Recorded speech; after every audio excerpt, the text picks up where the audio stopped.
Kampo General Malbar, lungsod ng Batangas.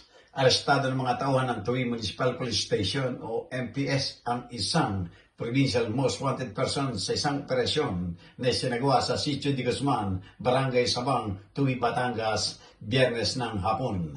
Ayon kay Batangas Police Director, Police Colonel Marlon B. Rufo, ang akusado ay nakilala na si alias Mark, 26 na taong gulang binata, isang obrero at residente ng Sitio de Guzman.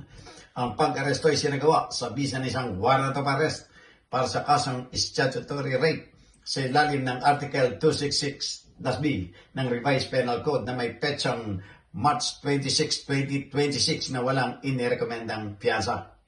Isang alternatibong kagamitan sa pagre-record ang ginamit sa pagsasagawa ng operasyon para sa akusado at ipinaalam ang kanyang mga karapatang konstitusyonal.